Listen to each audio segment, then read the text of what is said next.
السلام علیکم دوستو، میرا نام ہے اسامہ رشید اور آپ لوگ دیکھ رہے ہیں یوٹیوب چینل انفوٹیک ہب۔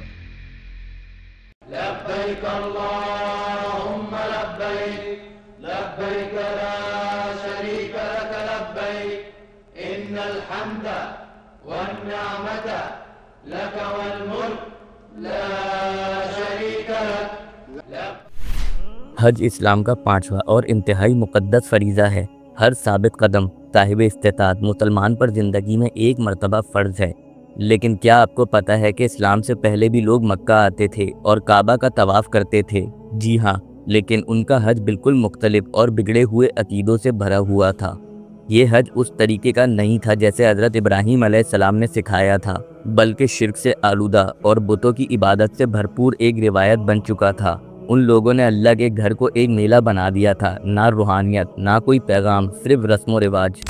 لیکن اس سب کا آغاز کیسے ہوا؟ چلیے واپس چلتے ہیں ہزاروں سال پیچھے، جب اللہ کے پیغمبر حضرت ابراہیم علیہ السلام نے اپنے بیٹے حضرت اسماعیل علیہ السلام کو لے کر مکہ کی ایک سنسان وادی میں آئے۔ نہ وہاں پانی تھا، نہ لوگ، نہ گھر، صرف پتھر، گرم مٹی اور خاموشی تھی۔ لیکن یہ سب اللہ کے حکم سے تھا۔ اللہ نے حضرت ابراہیم علیہ السلام کو کہا کہ اس جگہ پر میرے گھر کی بنیاد اٹھاؤ۔ اس کے بعد ابراہیم علیہ السلام اور اسماعیل علیہ السلام نے مل کر کعبہ کی تعمیر کری، اور جب وہ تعمیر مکمل ہوئی تو اللہ نے انہیں فرمایا، لوگوں میں حج کا اعلان کرو۔ حضرت ابراہیم علیہ السلام نے کہا، یا اللہ میری آواز کہاں تک پہنچے گی؟ تو اللہ نے فرمایا، تم آواز لگاؤ، پہنچانا میرا کام ہے۔ حضرت ابراہیم علیہ السلام نے آواز لگائی، آؤ اللہ کے گھر کا حج کرو، اور تب سے لوگ لبیک کہتے آ رہے ہیں۔ لبیک اللہم لبیک لبیک لا شریک لک لبیک ان الحمد والنعمت لک والملک لا شریک لک۔ یہ وہی تلبیہ ہے جو ہر سال کروڑوں مسلمان دوبارہ دہراتے ہیں، لیکن وقت گزرتا گیا اور لوگ گمراہ ہوتے گئے۔ ابراہیم علیہ السلام کا پیغام لوگ بھول گئے اور کعبہ کو بتوں سے بھر دیا گیا۔ قریش نے 360 بت کعبہ کے اندر رکھ دیے۔ حج ایک روحانی عمل کے بجائے ایک تماشا بن کر رہ گیا تھا۔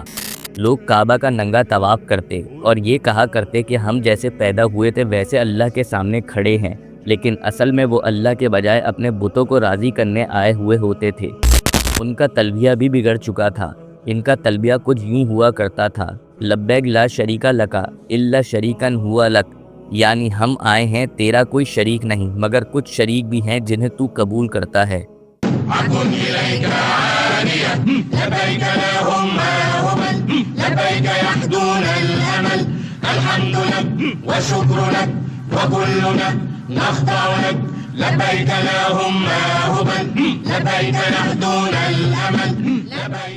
ایسے عقیدے کو اللہ نے قرآن میں رد کر دیا۔ سورہ انفال میں فرمایا، ان کا طواف، ان کی عبادت صرف سیٹیاں بجانا اور تالیاں مارنا رہ گئی تھیں، یعنی حج کا اصل مقصد یہ سب لوگ بھول چکے تھے۔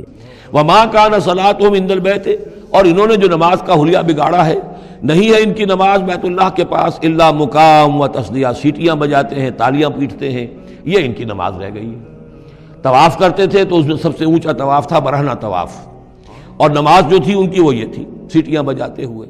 پھر آیا وہ وقت جب اسلام کا نور چمکا۔ نبی کریم صلی اللہ علیہ وسلم کو اللہ نے پیغمبری دی اور انہوں نے توحید کا پیغام دیا۔ جب آپ نے مکہ فتح کیا تو سب سے پہلے کام یہ کیا کہ کعبہ کو بتوں سے صاف کر دیا گیا۔ ان تمام غلیظ عقیدوں کو ختم کیا جو ابراہیم علیہ السلام کے طریقے کے خلاف تھے۔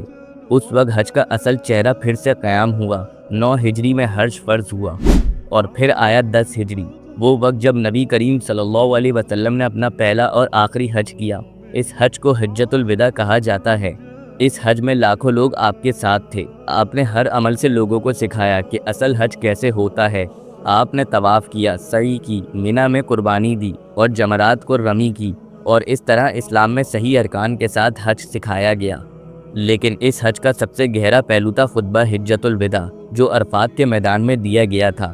نبی کریم صلی اللہ علیہ وسلم نے ان لفظوں میں پیغام دیا جو انسانی تاریخ کے سنہرے الفاظ بن گئے تھے۔